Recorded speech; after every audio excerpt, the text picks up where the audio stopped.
আর তাদের ব্যাপারটা তো এতই স্ট্রং, তারা তো এমন ভাবে তাদের মানে আগ্রাসন লালন করছে যে ওরা যদি পারতো এখন পুরো বাংলাদেশটাকে ওদের মানচিত্রভুক্ত করে ফেলতো।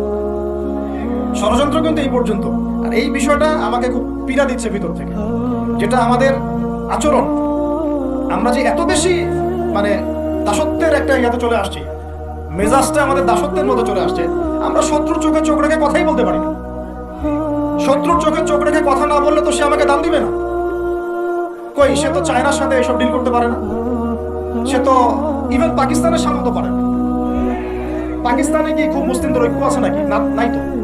ওর ইন্টারনাল অবস্থা তো আমাদের চেয়ে অনেক সময় খারাপ। কয়েকটা পারমাণবিক বোম আছে, এই কারণে তার দিকে তাকাতে পারে না। স্বাধীনতার 50 বছরে কয়টা মিসাইল তৈরি করলেন? একটাও তো তৈরি করার ফিকির করলেন। তাহলে বিগত 50 বছরের ইতিহাস যদি আমরা ঘাঁটি, তাহলে দেখবো যে যত রকমের মানব রচিত তন্ত্রমন্ত্র আছে, এই তথাকথিত গণতন্ত্রই বলেন, আর এই জাতীয়তাবাদের কথাই বলেন, আর এই তথাকথিত ধর্মনিরপেক্ষতাবাদ, আর এই কমিউনিজম যা আছে সব ফেল করেছে। পশ্চিমার সব মতবাদ এখানে এমন ভাবে ফেল করেছে যেটা ইতিহাসে বিরল। তাহলে একটা মাত্র পথ আপনাদের সামনে এখন খোলা আছে, যেই পথ দিয়ে এই সমস্ত সমস্যার সলিউশন আনা সম্ভব। সেই পথটাই হচ্ছে ওই যে লেখা আছে, সিরার আলোকে উম্মার সংকট নিরসন। ওই সিরাতের আলোকে যদি উম্মার সংকট নিরসন করতে না পারি, আর কোন রাস্তা আমাদের সামনে খোলা। দিন কায়েমের শর্ত 3টা বলেছেন না? 3 নম্বর শর্তটাই হচ্ছে এটা যদি ইবাদত হয়, দিন কায়েম যদি একটা ইবাদত হয়ে থাকে, তাহলে সেই ইবাদত কবুল হবে শুধু একজন ব্যক্তির তরিকায়। কার তরিকায়? মুহাম্মদ রাসূলুল্লাহ সাল্লাল্লাহু আলাইহি ওয়াসাল্লামের তরিকায়। ইবাদত হতে হবে এক আল্লাহর জন্য, হালাল রিজিক থাকতে হবে, এবং তরিকা হতে হবে কার? মুহাম্মদ রাসূলুল্লাহ সাল্লাল্লাহু আলাইহি ওয়াসাল্লাম। তো মুহাম্মদ সাল্লাল্লাহু আলাইহি ওয়াসাল্লামের তরিকাই হচ্ছে সিরাত, যেটার মধ্য দিয়ে আমরা দিন কায়েম করব ইনশাআল্লাহ। আর কোনো রাস্তা খোলা নাই। যত তন্ত্রমন্ত্র নিয়ে আসো, যত তন্ত্রমন্ত্র, এখন তো 4টা-5টা আছে, আরো যদি নতুন কোনো তন্ত্রমন্ত্র নিয়ে আসে, তারপরেও এই জাতির মুক্তির কোনো পথ নাই সিরাত ছাড়া। এখন আমাদেরকে আগে সিরাত পড়তে হবে ভাই, সবাইকে আগে সিরাতটা পড়তে হবে। সিরাত পড়লে পরে আপনারা বুঝতে পারবেন যে ইনশাআল্লাহ তাআলা কোন পথে আমাদেরকে হাঁটতে হবে। এখানে টপিক অনেক ডিপ দেওয়া হয়েছে, অত ডিপে গেলে আমাদের সারা রাত চলে যাবে। আমি শুধু ভাষা কয়েকটা পয়েন্ট বলতেছি, একটু মনোযোগ দেন।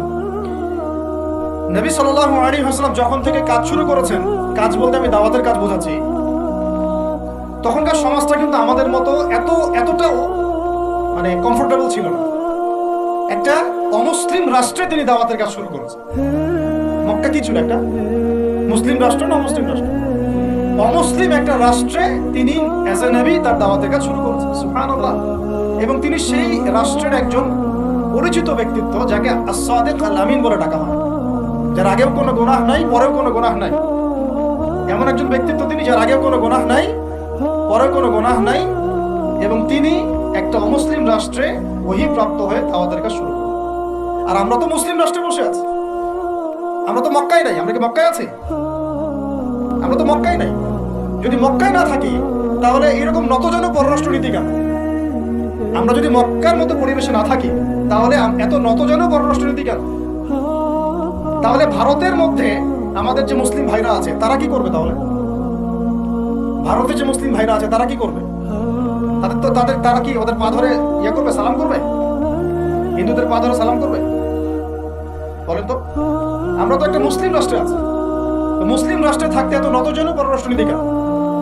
এত দাসত্বের শৃঙ্খল কেন? তো তিনি দাওয়াতের কাজ শুরু করেছেন প্রথম কি দিয়ে, এটা একটা ফ্যাক্ট। আমরা আসলে আলোচনাগুলো আপনাদের চাইতে তাদের শোনা দরকার, যারা আলোচনা যারা করে আর কি। মানে আমি চাই বেশি বেশি তাদের সাথে কনভারসেশন করতে, যারা উম্মাকে নিয়ে ফিকির করেন, দাওয়াতের কাজ করতে যান, বা মুআল্লিম বা আলেম বা হাফেজ, তাদের সাথে কথা বলা দরকার। তাদেরকে আগে বোঝানো দরকার বিষয়। অনেকেই বুঝেন না। অনেকে বায়াবিও দাওয়াতি কাজ করছেন উইদাউট এনি প্ল্যাটফর্ম।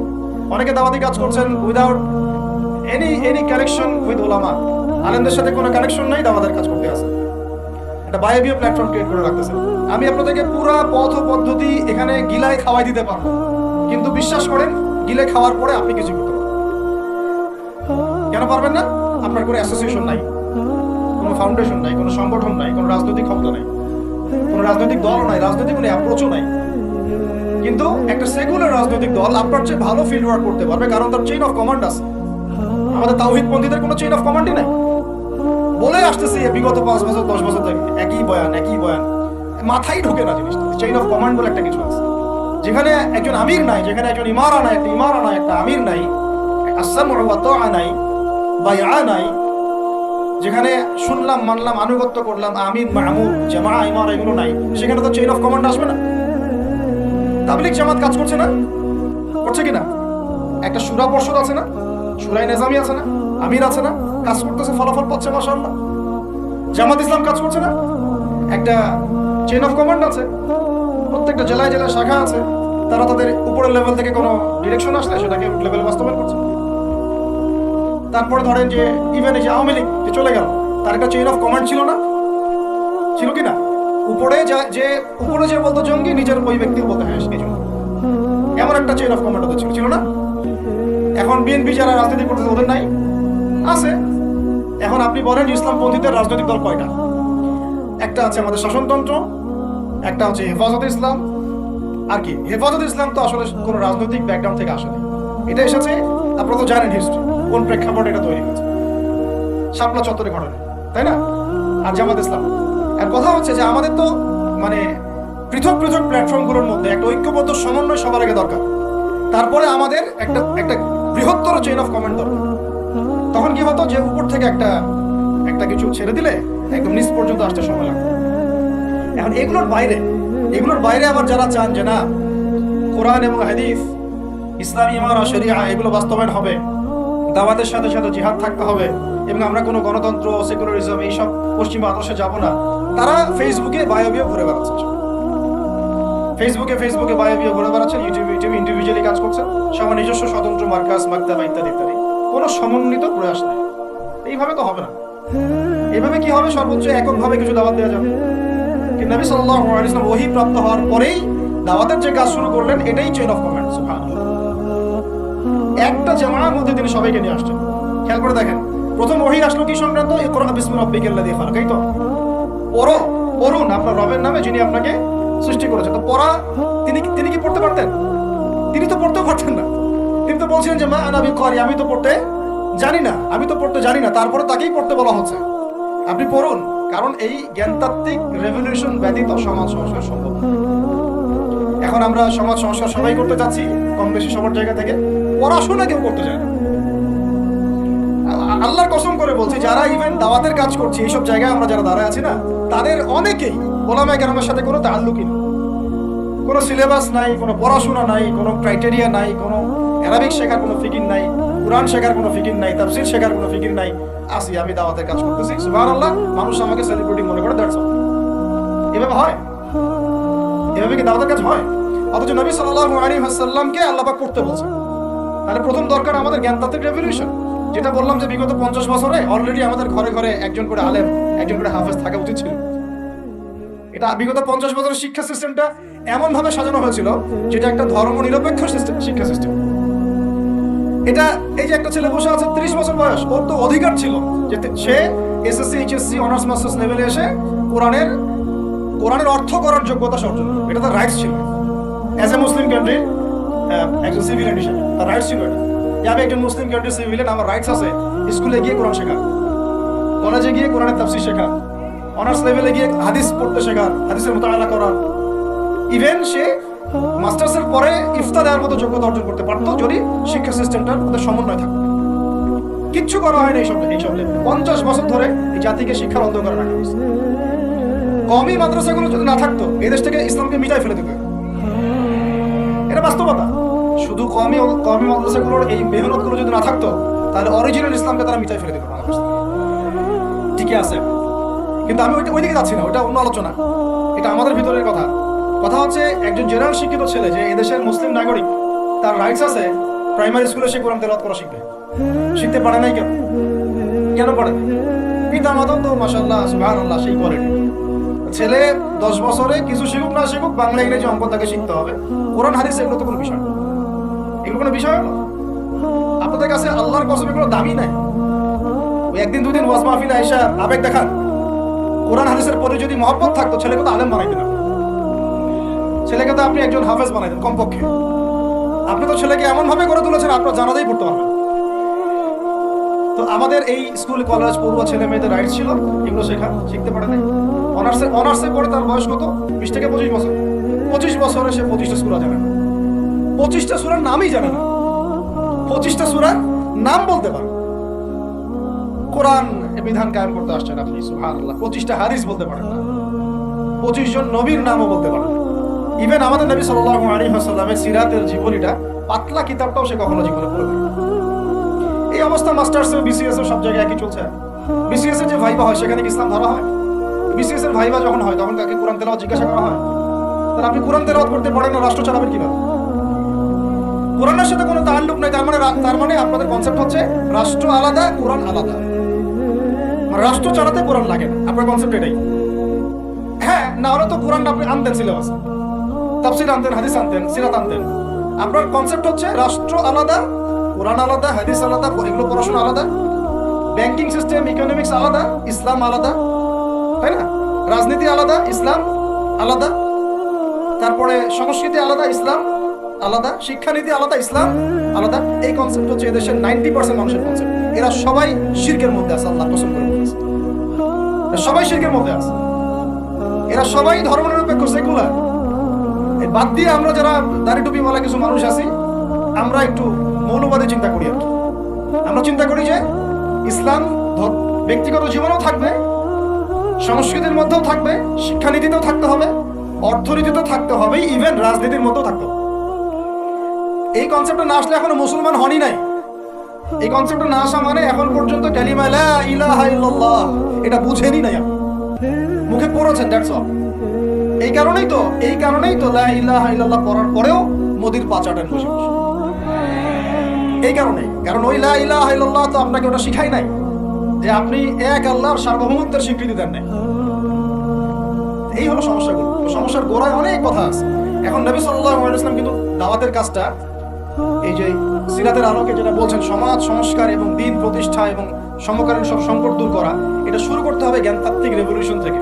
পড়াশোনা করা শুরু করে দেন, আদারওয়াইজ আপনাদের সামনে ধ্বংস ছাড়া কিছু বাকি। কি পড়াশোনা করবেন? অবশ্যই ইসলামিক কারিকুলাম থাকতে হবে।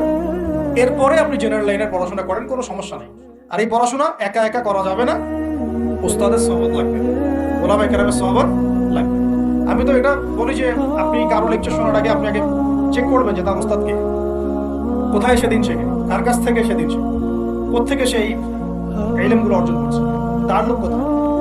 আবেগে ভাসলে হবে না এখন বিষয়টা। তো পড়াশোনার এখন যে আরো 20 বছর পড়াশোনা না করে আমি কোনো কাজ করতেই পারবো না এমনটাও না, কিন্তু পড়াশোনা আগে শুরু করুন। এখন আপনার কাজ পড়াশোনা শুরু করুন। ইকরা বিসমি রাব্বিকাল্লাযী খালাকের হক আদায় করা এবং উস্তাদের সহবতে থাকা। যেমন জেনারেল লাইনে পড়েছেন 20 বছর একা একা কি পড়েছেন না, প্রতিষ্ঠানে গিয়েছেন, ডেইলি ক্লাস করেছেন, টিচারের সহবতে ছিলেন, বেতন দিয়েছেন, মেসে থেকেছেন, তারপরে আরো কি করেছেন? বাবার জমি বিক্রি করে দিয়েছেন, বাবা মায়ের জমি বিক্রি করে। সেম অন্তত পক্ষে এতটুকু যতটুকু আপনি জেনারেল লাইনের জন্য করেছেন, জেনারেল লাইনে যদি যতটুকু করেছেন, ত্যাগ, শ্রম, মেধা খরচ, কষ্ট স্বীকার করা, এর যদি অর্ধেকও যদি দিন শিক্ষার জন্য করতে না পারেন, আপনি নিজেও মুনাফিক। আমরা নিজেরাও মুনাফিক। বেশক আমাদের মধ্যে নেফাকি আছে, সুবহানাল্লাহ। আপনি একটা ডিগ্রির জন্য একেবারে 20 বছর ঢালতে পারেন, 20 কোটি টাকা ঢালতে পারেন, বাপের জমি বিক্রি করতে পারেন, বেঁচে থাকতে পারেন, ঢাকা বিশ্ববিদ্যালয়ের সেই লাইফ লিড করতে পারেন, এক বিছানায় 2 জন থাকি, ফ্লোরের মধ্যে ফ্লোরিং করে থাকা, হাজার হাজার লাখ লাখ টাকা খরচ করা, কষ্ট করে সকালে ওঠা, রাত জাগা, পড়া, পরীক্ষা দেওয়া, অ্যাসাইনমেন্ট, কত কি। আমি তো জানি এগুলো, আপনারা তো অনেকে না জানেন, আমি তো জানি, আমরা তো ইউনিভার্সিটিতে পড়ছি। এই পরিশ্রমগুলো আপনি করছেন অনলি ফর একটা সার্টিফিকেট আর একটা চাকরির জন্য, আর এর 10% কেন 5% আপনি করতে চান না দিনই শিক্ষার জন্য। তো আমি মুনাফিক না হলে এই পৃথিবীতে আর মুনাফিক কে আছে? এই মুনাফিকদেরকে দিয়ে আপনি দিন কায়েম করবেন নাকি? শোনেন, আবেগ দিয়ে বিপ্লব হয়। আবেগ দিয়ে কি হয়? আবেগ দিয়ে বিপ্লব হতে পারে, আবেগ দিয়ে শরিয়া খিলাফা কায়েম হয় না। আবেগী হয়ে একটা বিপ্লব হতে পারে, আবেগ দিয়ে শুধু আবেগ দিয়ে শরিয়া খিলাফা কায়েম হবে। শরিয়া খিলাফা কায়েম হয়েছে কাদের হাতে? সাহাবীদের হাতে। কাদের হাতে? আমাদের জিন্দেগি যখন সাহাবীওয়ালা হবে তখন শরিয়া কায়েম হবে। পড়াশোনা করে না, সাহাবীওয়ালা জিন্দেগি কিভাবে যাবো? ওলামায়ে কেরামের সাথে তাআল্লুক নাই, সাহাবীওয়ালা জীবন কিভাবে যাবো? নামাজের ঠিক নাই, সাহাবীওয়ালা জীবন হইল কিভাবে? কোরআন তেলাওয়াত করতে পারেন না, সাহাবীওয়ালা জীবন হইল? দিনের জন্য আমর বিল মারুফ নাহি আনিল মুনকারের কাজ নাই, ওই যোগ্যতাও নাই, তাহলে সাহাবিওয়ালা জীবন হইলো কি? চেহারা সুন্নতের মধ্যে ইসলাম নাই, সুন্নতের প্রতি পাবন্দি নাই, সাহাবিওয়ালা জিন্দেগি হলো কি? সাহাবিদের হাতে বদর যুদ্ধ হয়েছে, জয়লাভ করেছে। উহুদ প্রায় জিতেইছি, এটা জিতেই বলা যায়, সাময়িক বিপর্যয় হয়েছে। খন্দক, খায়বার, মুতায়ার মুখ কাঁপিয়ে দিয়েছে কারা? সাহাবীরা। সাহাবিওয়ালা ইমান, সাহাবিওয়ালা আমল, সাহাবিওয়ালা আখলাক, সাহাবিওয়ালা মেহনত হলে পরে বাংলার মাটিতে দিন কায়েম হবে। না হওয়া পর্যন্ত এই লাভঝাপ করতে থাকা, আজকে এই বিষয় কালকে ওই বিষয়, আজকে এই ইস্যু কালকে এই ইস্যু, এগুলোই চলতে থাকে। আমরা এটা চাই না। আমরা চাই এখন যেহেতু দাওয়াতের একটা সুবর্ণ সুযোগ আমাদের সামনে এসেছে, এখন যেহেতু আল্লাহ পাক, এটা আল্লাহ পাকের রহমত, এখানে সবাই ক্রেডিট নেওয়ার প্রতিযোগিতায় লিপ্ত আছে। আমার ক্রেডিট হয়েছে, আমি এই করেছি, আমি সেই করেছি। এখন তো এমন দেখা যাচ্ছে যে ওই সময় কিছু বলেও নাই, সেও এসে এখন প্রধান উপদেষ্টার পাস আটকাছে বসে বসে। কি সুবহানাল্লাহ! মানে রক্ত দিল এক ভাই, মানে বছরের পর বছর কারাগারে পচে মরলো একদল, বছরের পর বছর, দিনের পর দিন, মাসের পর মাস আয়না করে ধুকে ধুকে মরলো আর একদল। ঠিক আছে, বললাম তখন থেকে বের হলে কেউ সুস্থ থাকে না। বছরের পর বছর মামলা মোকদ্দমা হচ্ছে একদল, এক একজনের ঘরে 3টা 4টা 5টা 10টা 20টা করে মামলা। হ্যাঁ, তারপরে বছরের পর বছর এই ফ্যাসিজমের বিরুদ্ধে দাঁড়ানোর কারণে দেশ থেকে বিতাড়িত হয়েছে একদল, হয় নাই? শাপলা চত্বরে রক্ত দিয়েছে আর একদল। তারপরে এই ছাত্র ভাইদের হাজার হাজার পঙ্গু হয়ে পড়ে আছে বিভিন্ন জায়গায় আর একদল, আর শত শত মানুষ আছে প্রাণ দিল আর একদল, আর উড়ে এসে জুড়ে ক্ষমতায় বসলো আর একদল। সার্কাস চলতেছে। এবং এখন তাদের লেজুর ভিত্তি করতেছে আরেক দল, তাদের লেজুর ভিত্তি করতেছে নতুন আর একটা সম্প্রদায়, নতুন এক প্রাণী। তার চক্ষু লজ্জাও নাই এদের, চক্ষু লজ্জাটুকু। এক তাগুত ছিল, সেই তাগুত আল্লাহ বিরোধী কাজ করতো, কিছু ভাই এর প্রতিবাদ করতো, যারা প্রতিবাদ করতো ওদেরকে এরা বলতো খারেজি, এদের মানহাজ ঠিক নাই, আকীদা ঠিক নাই, এরা উগ্র, ইত্যাদি ইত্যাদি। এবং তাদের কারণেই কিন্তু এই ভাইগুলোকে আয়না করে যেতে হয়েছে। এটা খোলামেলা বলে দিলাম, এদের কারণেই এই ভাইদেরকে কোথায় যেতে হয়েছে? আয়না করে যেতে হয়েছে। তারপরে ছাত্র ভাইরা দেখা গেল যে বিপ্লব করে, প্রতিবাদ করে একদম সরকার ফেলে দিল। ফেলে দেওয়ার পরে যখন আবার নতুন কেউ আসলো, এই নতুন যারা আসলো তাদের বাঁচাটা আবার ফরজ হয়ে গেল। তখন হইল ফতোয়া কি? সরকার আনুগত্য করা ফরজ। ইসলাম শিখতেছেন এদের কাছ থেকে আপনারা অনেকে। আমি এগুলো বলতে গেলে একটু হাইপার হয়ে যায়, আল্লাহ পাক মাফ করেন। আস্তাগফিরুল্লাহ আল্লাযী লা ইলাহা ইল্লা হুয়াল হাইয়ুল কাইয়্যুম।